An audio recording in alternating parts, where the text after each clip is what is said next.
Welcome in to the DNVR Avalanche podcast presented by DraftKings Sportsbook, the number one rated sportsbook app out there. Use code DNVR to join today and get amazing bonuses.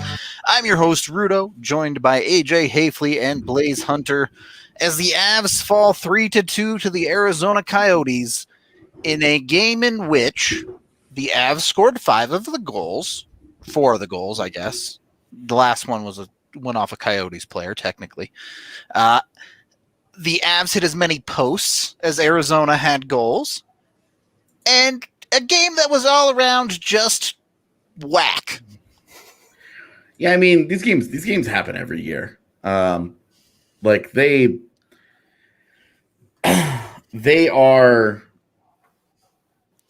the least explainable games. And they're like, if you were ever trying to get somebody to become a fan of hockey, and you're like, this is not one of the games that you would sit down and show them, because there's just nothing that you can say about it, because they can be watching it and they're like, okay, well, it seems like the Avalanche have the puck a lot, and every time they show the stats and stuff, it sure looks like the Avs are doing a lot better, but why are they losing? And even the most educated of hockey people in the world will just say, that's hockey. Yep. Sometimes that's life. That's life when you throw a puck towards the net from 50 feet away, and it hits something on the way in, and it takes a funny bounce, and it just finds that space in the pads or whatever, and you just kind of shrug about it. And it's like, dang, man. I mean, this is the game so far this year where there is the least amount to say afterward. Agreed. Yeah. There is no breakdown on any of Arizona's goals. Goal 1. Arizona shoots a puck, it goes off of Sam Girard's stick and into the Avs net. Nothing Grubauer can do. Goal 2. Arizona shoots a puck from the point, it goes off of Taves' stick and into the Avs net. Maybe in a universe where Phillipp Grubauer is a goaltending robot that can see through the human body, he's able to adjust to this and make an unbelievable save. But other than that, nothing he can do. Yeah, where he's like a robot where his puck tracking is perfect at all times. Exactly. Yeah. Maybe. I don't even know if he'd be able to stop it then. It's like it's like those ping pong robots. You're still going to beat them every now and then. You're right. The robot reaction speed is only so fast. Like, I mean, there's a reason why you teach kids at a young age just to get in front of the net and create chaos, right? Yeah. Like, goalie can't see the puck, you have a good chance of scoring. And goal 3, a shot by Arizona from the point. Devontae's ties the man and his stick up, and the puck hits his stick like in the shaft between his hands, deflects and goes in. Nothing Grubauer. It's not even like a great tip where the guy is just great hand-eye coordination. Like, his stick is tied up. Devontae plays that exactly the way that you were taught to. Yep. It is a picture. If you were teaching somebody, and for the love of me, it was something that Nikita Zadorov had not figured out in 5 years in Colorado, how to tie a man's stick up properly. It was perfect from Taves. And that puck goes off halfway up the stick and in the way that it does. And like you don't take anything away from the Coyotes. You're just like, well, like, hey, those things, it worked for them. It happened for them. The fact that it happened for them 3 times in this game, and I can't tell you the last time that the Avs scored a goal like that, is like, it's like, that's just how games get decided sometimes. The Avs committed the mortal sin tonight of being on the wrong side of the bad luck. And, like, did they have opportunities? Yeah, of course. Did they capitalize on them? Obviously, they capitalized on one less than they needed to at least get to overtime. That was their big problem. If you have any takeaway from this game, it's that without Nathan MacKinnon, without Cale Makar, and with a whole bunch of guys that are AHL lifers on the defense, they're having trouble scoring goals. Yep. And I do want to touch on that topic a little bit more, but I do want to dedicate this first period to Call it the luck factor, call it the whatever you want, the bad bounces, the hockey gods, you name it. There is a hockey game in the timelines of the infinite universes that exist where Arizona throws a billion pucks on net, and you throw enough on net, you're going to get some bounces and you'll get some goals. Arizona had 14 shots on goal in this hockey game, and 3 of them were in the net. Multiple people that's too bad defense. They had 14 shots on goal. They had 29 shot attempts all game long. What are you talking about? The Avs had more shots on goal than Arizona had attempts. Are you that you can't understand the fact that when you shut it down to that level, yes, you should win like 90% of those games. But when you don't, this is what it looks like. Yeah. If the better team always won, you'd never play a game, right? It's not even a bad offensive system. It's not true. There is verifiable, hard data that you can go and you can look at right now, and you can pull this up and say, okay, where are they shooting from? What is the issue here? What is it the biggest problem here is that there isn't a G written on the right side of that map. That's it. Yeah. But there are too many point shots. Their most frequent shots are happening in the home plate area. This. Yeah, it's all right here. This is everything that you want from an offensive performance, from an offensive effort, and from a defensive effort. This just sucks. In previous games, there have been major defensive breakdowns. There have been poor goaltending. There have been all sorts of issues that we can point to in previous games that say that this one is different. This one is just different. Yeah, completely different. All 3 of their goals. It's funny because it's a bad offensive system, apparently, and that they're shooting from too far from the outside. But look where all 3 of their goals came from. Though none of those are prime scoring positions. Yep. None of them. All of them come from shots from the outside that people in the chat are hating. High danger chances were 10-4 in the Avs' favor. And Arizona's goals did not come on their high danger chances, at least at 5-on-5. Yeah, 29-10 in scoring chances across the entire game in all situations. 29-10. This was. There are.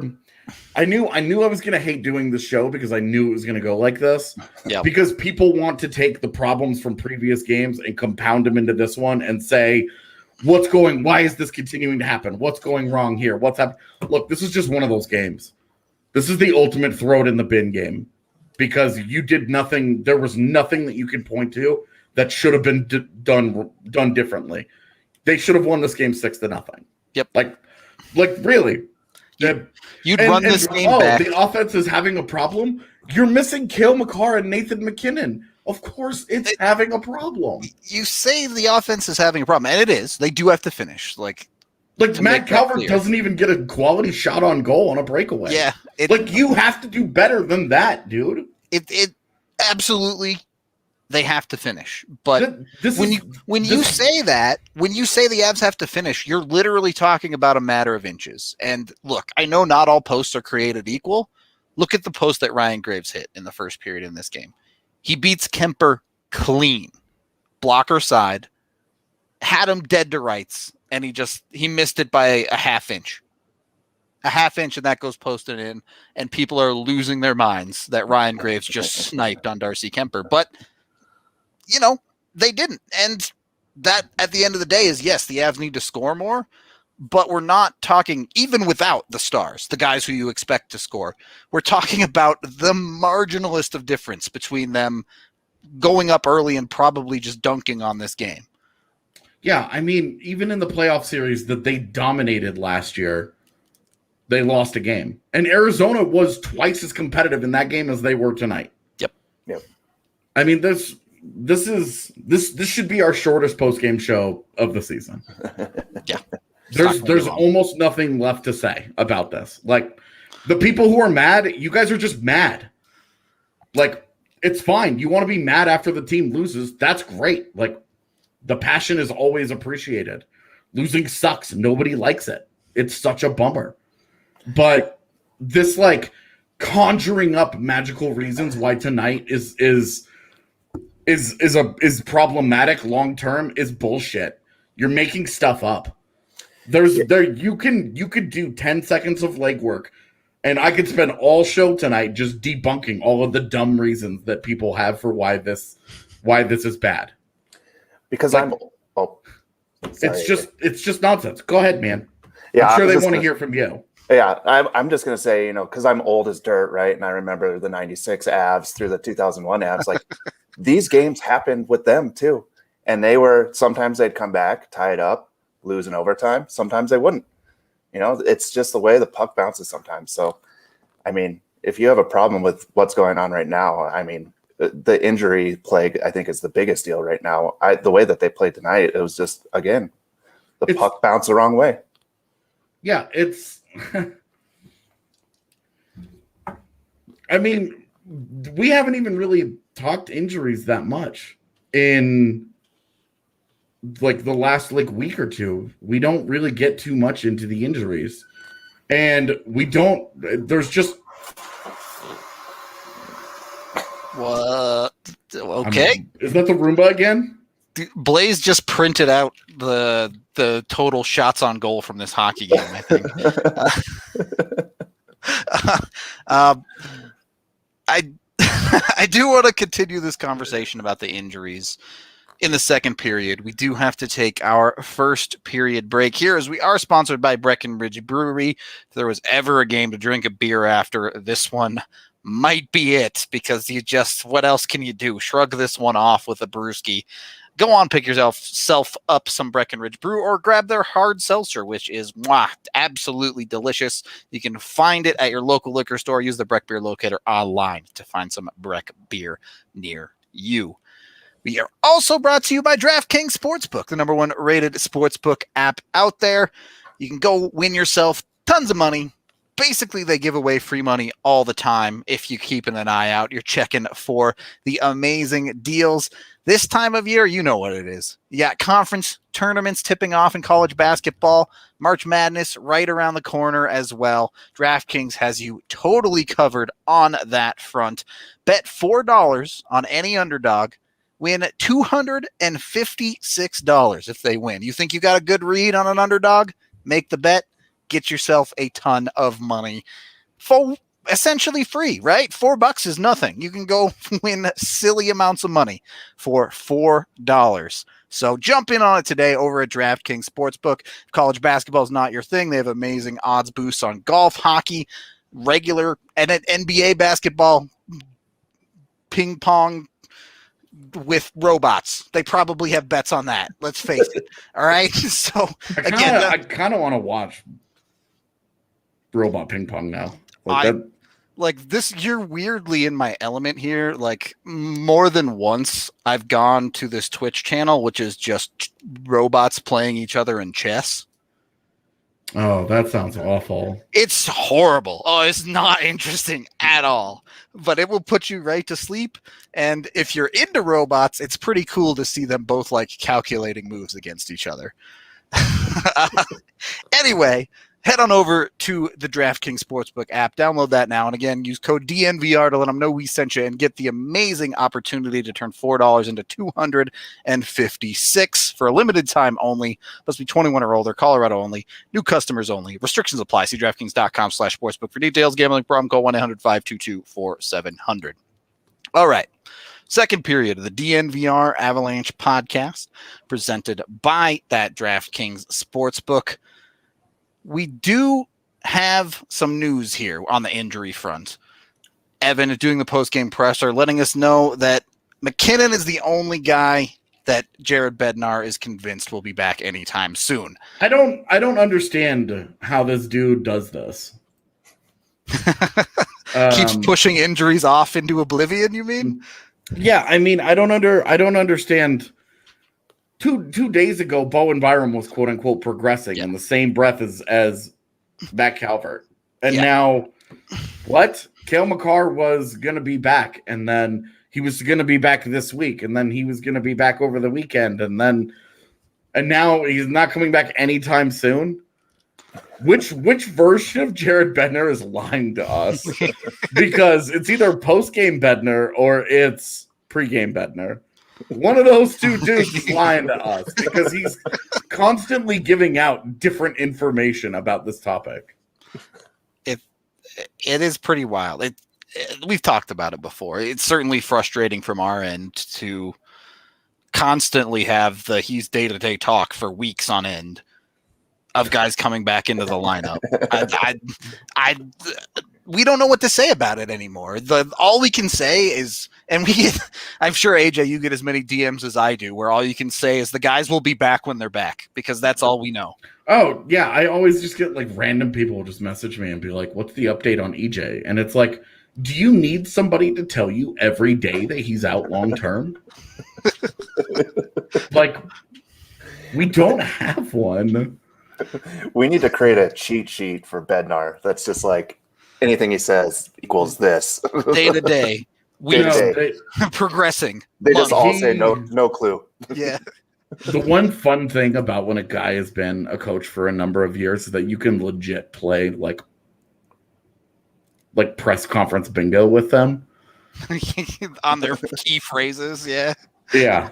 Like, because it's so predictable. The same, like they have the same grooves that they just slide into all the time. And you're like, a new drinking game so you can forget your woes about gas. Is there like a shirt opportunity here? Chat, let us know. Would you wear a day-to-day shirt? That's actually pretty funny. I mean, I feel like we're all day-to-day, right? Yeah, for real. Like I had just a terrible cough and just a horrible migraine all day, which is why I was not at the arena tonight. And then all I did was just take a bunch of drugs, and it's like, all right, I'm good for the next hour. I'll be okay for the next hour. This is cool. Get through what you need to get through. But I feel like a shirt that just says "We're all day to day," and then a sad face in hockey sticks, and we're good. It designs itself. Here we go. That bottom sad face stick specifically broken by Mikko Rantanen's knee after this hockey game. Yeah, we'll see how I am tomorrow. I'm not planning on leaving bed for the second straight day. Yeah, but migraines are the absolute worst, and unfortunately, the only lights I have in my room, as you can see behind me, it's all dark. I've taken all the lights out, and the only ones that I have is this incredibly bright spotlight right above my head. So that's what am great. I doing with that? Yeah, so tonight's the only time I've ever regretted that choice. All right, let's circle back into the game here and pick the bones a little bit, I suppose. I do love the idea of a day-to-day show. I know, right? Hilarious. The light bulb just went off in my head, and I was like, we're all day-to-day. I got a bunch of work to do tonight, but that one might just creep into the top of the queue. Jump in the queue, baby. Yeah. Let's go. What are your guys' thoughts on Rantanen and Landeskog here? Because let's face it, the true big guns of the Avs are out. Do you expect more out of them, or is this just the way it goes? Blais, I'll defer. I do expect more out of those two. I thought Landeskog was a little quiet. I thought Rantanen had a little bit better of a game tonight. There was a part there in the third period where it looked like he just wanted the puck and he wanted to go, but there was just nobody to share the puck with, so it kind of just ended there. But he also didn't have very many shots on net either. So yeah, that's all I have. Mikko at least did get a point tonight with an assist, but yeah. So wait, what? He didn't have a shot? He had shots. He had two shots, right? He didn't have a goal. Yeah. Yeah, both Landy and Rantanen had two shots tonight. Yeah. Did I say otherwise? No, I said they didn't have very many shots. Oh, they didn't have very many. I just misheard you. That's on me. That game felt a little, or that little transition there felt a little bit like this Avs game, honestly. That's what it felt like watching this hockey game. Just from the numbers here, at 5v5, Gabe Landeskog, while on the ice tonight, the Avs 7 scoring chances, 2 against, 11-4 in shots. With Rantanen on the ice, it was 12-5 in shots and 8-2 in scoring chances. Like, everything but scoring. It's just an inaccurate statement. Now, where I'm struggling was if you have a guy who has been a point per game player for the last 3 years, and again is a point per game player currently. Yep. What I don't like is Rantanen drifting on the power play. The deferral closer and closer to the goal line. He's like, because he knows that they're taking away his one-timer, he's drifting and he's taking away his own shot. He's defending himself.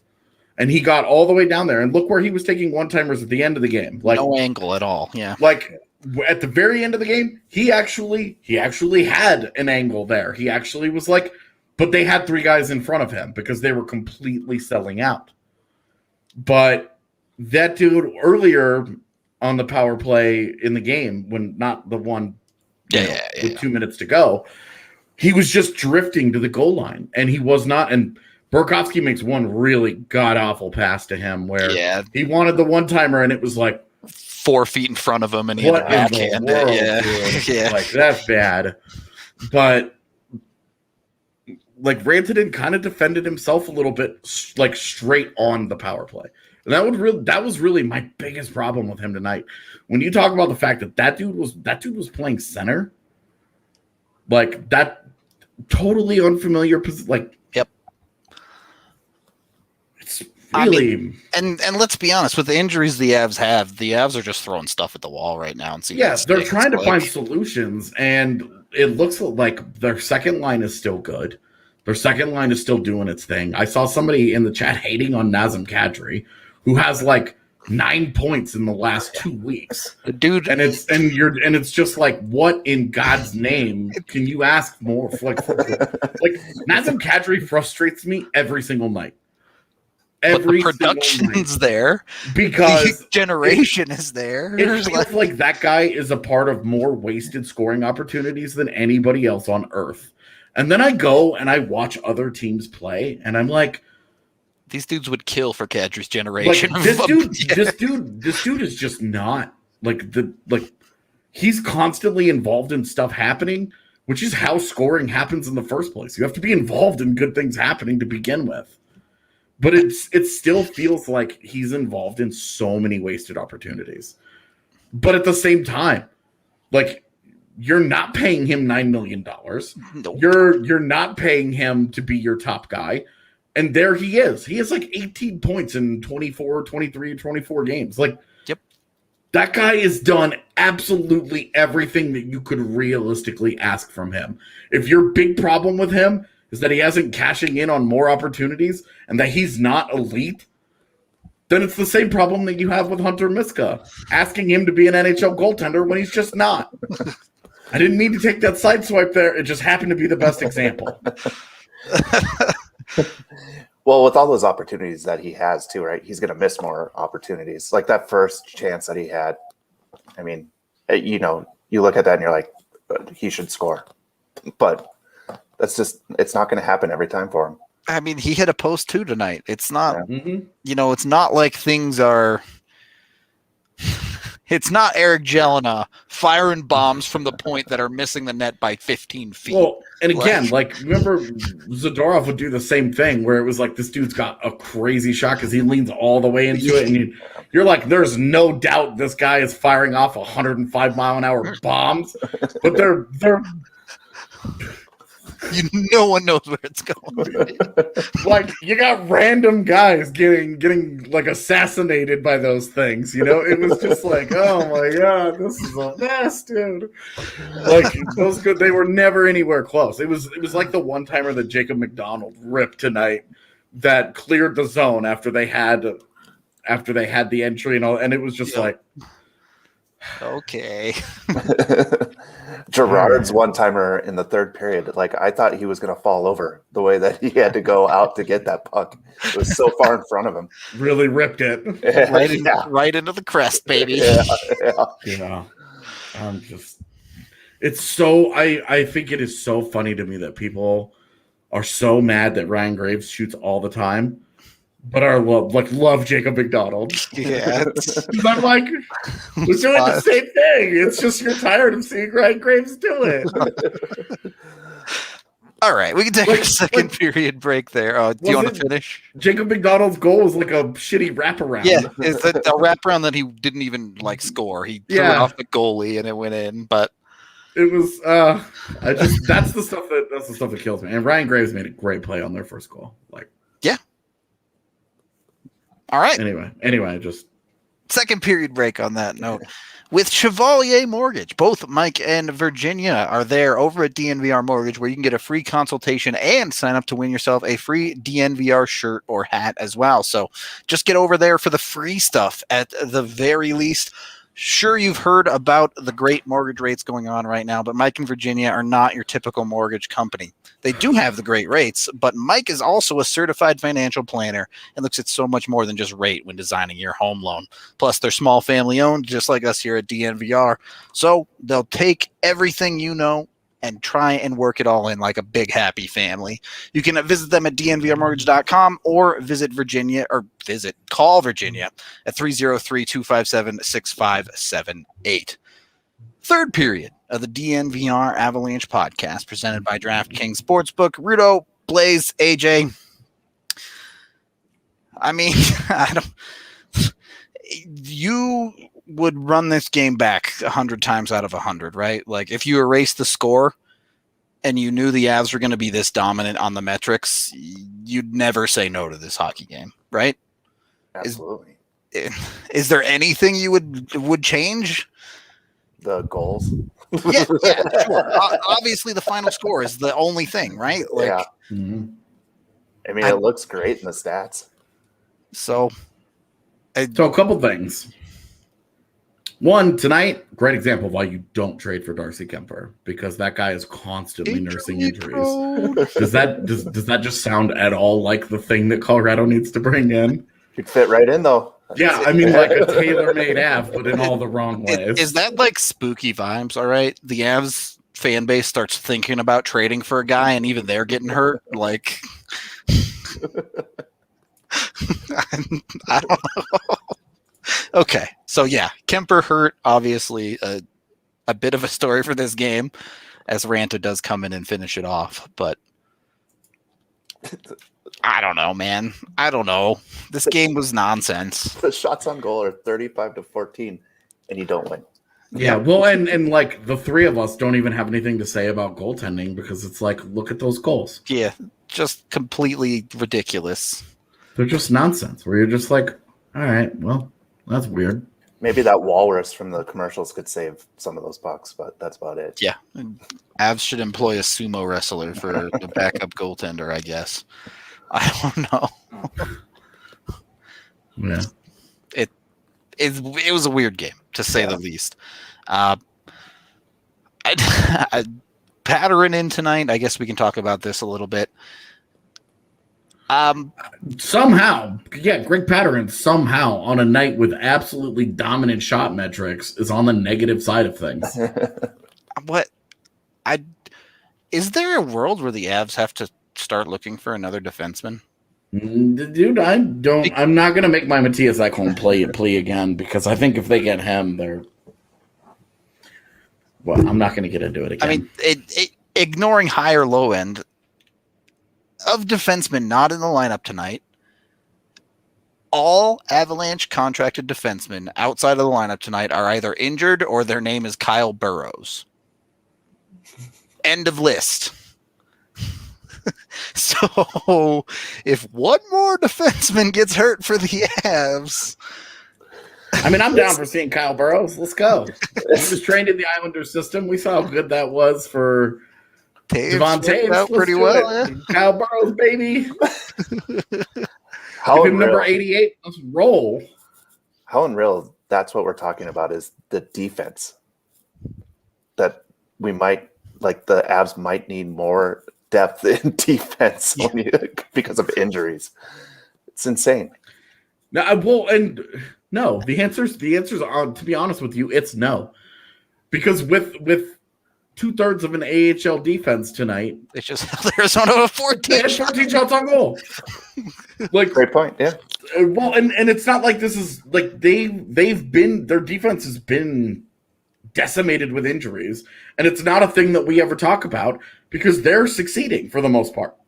They haven't given up 30 shots on goal in I think 13 games now. And like this is a league where like getting 30 shots on goal is not like an accomplishment. It's kind of just it's what teams average. They all hang around that as an average.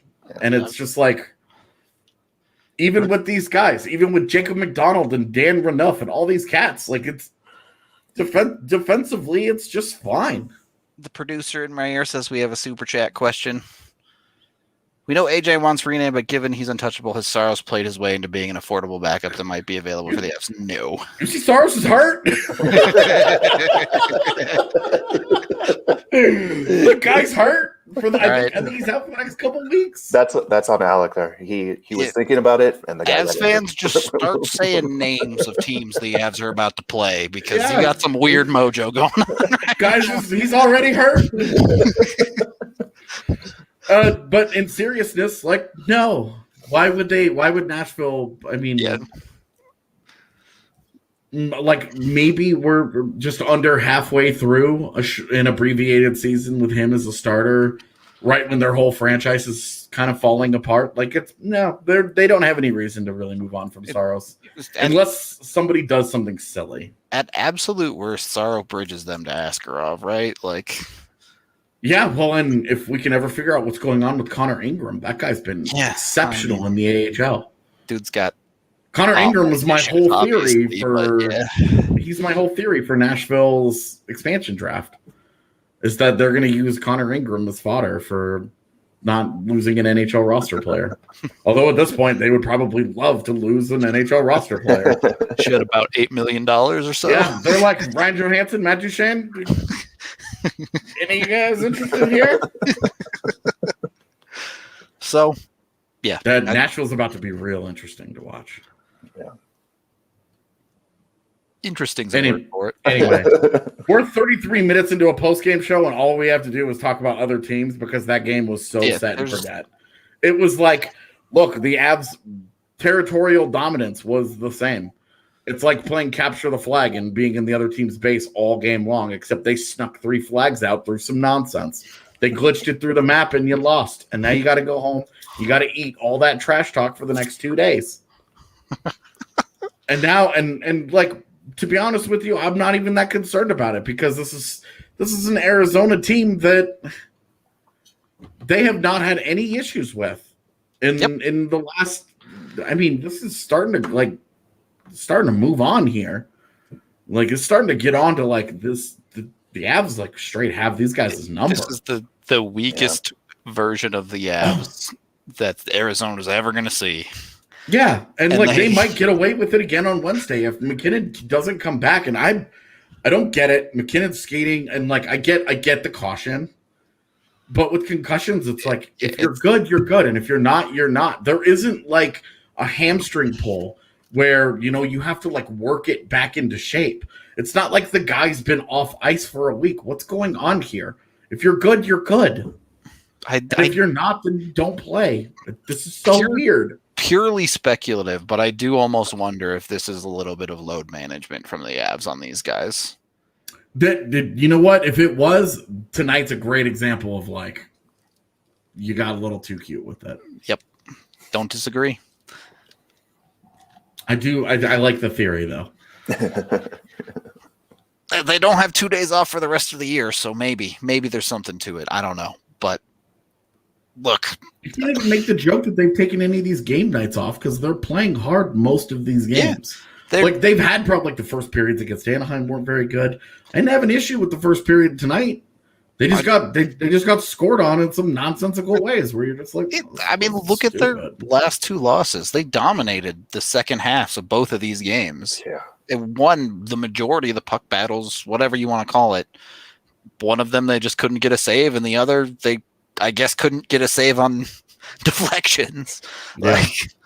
Like to be honest, the injuries aren't really haven't been a major problem. Now, a night like tonight, like if McKinnon and McCarr are in the lineup, what's the difference? You know, do they put up 50 shots on goal instead? Okay, well, and if you give them 15 more shots on goal with those two guys on the ice, I absolutely love the idea that they probably score one more goal. Yeah. I would take those odds. But if they didn't, then the conversation is exactly the same about why they lost. I mean, yeah, look at the goal they scored too, right? The goal they score is Kadri feeding Nichushkin, net front. Great. Call that your second line or whatever, getting a goal. And the power play scores because Andrei Burakovsky is on it doing that one play where he comes down the wall.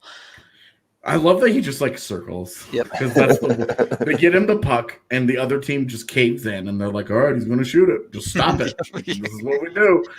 And like, that's what he does. And when it doesn't work, he just goes back to the point and he circles again. All right, we'll try again. And it's like, oh my God, we talked about how the first power play had problems. Well, this is stupid. Yeah, Francois St. Laurent is shit at his job. I've said it for years. Everybody hates Tim Peel, but St. Laurent has been my least favorite ref since I started covering the NHL. I learned his name my first year on the job, and that's not a good thing. There's a lot of refs that I don't know the name of. And I put this disclaimer every time we talk about the refs, but the refs had zero impact on this hockey game. They had a power play with 2 minutes to go. They had their chance. Yeah, absolutely. And I guess that's what you'd be mad about is that they've had their chance.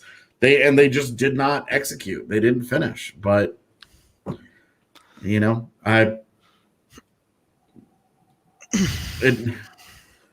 don't know what to say.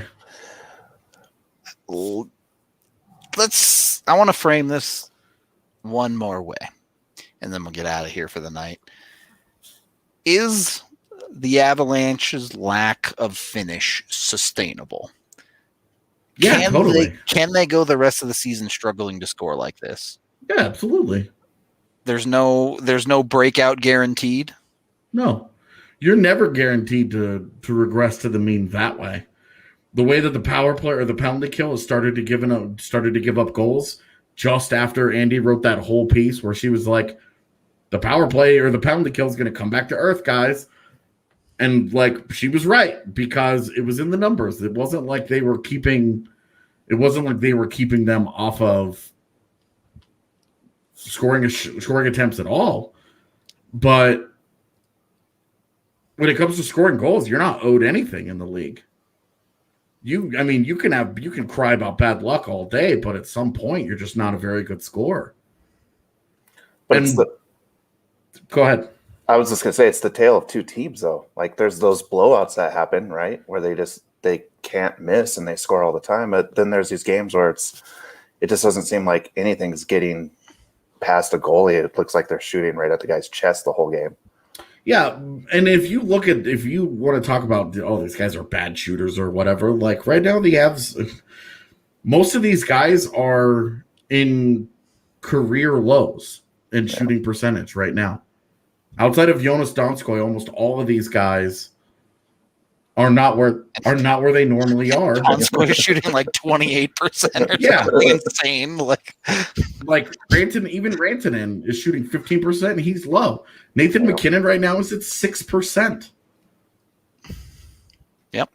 All right, Brandon Saad at 25%. That'll come down pretty a little high. bit. That's pretty high. That's coming down. Jonas Donskoy at 28 though. That's low. And then Val Nichushkin all of a sudden. I'm sorry, that's too high. Yes. I was like, wow. 28. That's obviously way too high. But then you look at some of these other guys, like Ryan Graves. Everybody laughs. Oh, Ryan Graves. He's shooting 0%. Tyson Jost is shooting 3% and is right now. Like we have years of data to give us an idea of what kind of shooters these guys are. And Tyson Jost, guess what? He's not a 3% shooter. And I think that's the overarching story we're starting to see here. Is certainly over the course of their careers, a lot of guys are going to look at this season and go, "That year was my worst shooting year." But yeah, and it happens. The thing that you worry about with Tyson Jost is the fact that he's gone down every year. Yep. But for the Avs as a whole, it doesn't matter what they shoot next year. The problem right now is they got to get guys shooting this year. And you would hope they would get out of that slump. I mean, it's such a widespread slump. Like what's happening with Nichushkin right now, it needs to happen with Belmar. It needs to happen with Calvert. It needs to happen with Jost. It needs to happen with Comfer. All of these guys need these little course corrections here. It doesn't mean that they're going to score 9 points in a week, but all of a sudden, like they pick up goals here and there, little goals here and there. Like that's exactly like Landeskog's a great example of this. The guy hadn't scored in forever, and now he's shooting 10%, which is a pretty respectable number for a top 6 player. But even for his career, he's an 11% shooter. Well, it's just that. Right? Like Landy too had that run of 4 goals in 5 games that Nuke is having right now. Right. And that's exactly what you said is not guaranteed. Is there regression? I guess it would be progression towards the mean for guys that are under the mark.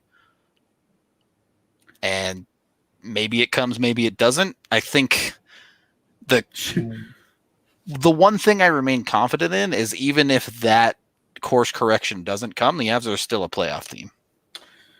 They're still a playoff team right now. I don't know why we have to do this every day. Because that's what the people want to hear. I know, but they don't. Go look at the stand. Yeah, you could be like, oh, well, Arizona's now only 1 point behind them, and the Avs have 2 games in hand and like a million head-to-head games remaining against these guys. Like, we're going to see.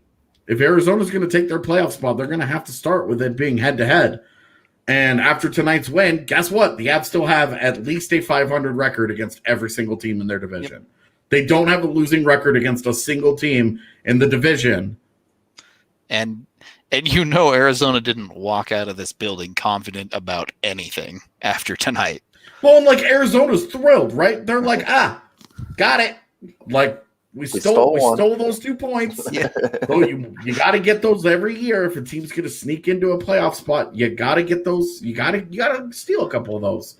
And from the good teams, those get stolen a couple times every year. And you're just kind of like, well, that sucks. Yeah. That's a bummer. Final thoughts here. Blais, are these bones dry? Have we picked this carcass just completely dry here? Yeah. Okay. Absolutely. I'm not worried. I think the Avs are fine. Like again, like looking at the stats from tonight's game, you're just like, whatever. Yeah. Just don't even think about this game ever again. I won't. I will not. Don't you worry. All right. That's let's just leave it there. We're going to get out of here for the night. We are brought to you by Strava Craft Coffee, the CBD-infused coffee that has really changed lives. You can get great deals with that when you use code DNVR20 on your first purchase to get 20% off. Blame the jorts. Hey, no. All right. Look, Cygnus brought up a good point. When I wore the jorts, the Avs did get at least 1 point. They're 0-1-1 since you decided to flash the legs to everybody. Calvert came back too. The jorts are 0-1, and they brought back the Denim Daddy. Okay. Look, my brain's clearly just not on. Be sure to like and subscribe to the video. That really helps us out a lot on YouTube. Of course, we'll have more post-game content with AJ and Evan's pieces over on thednvr.com.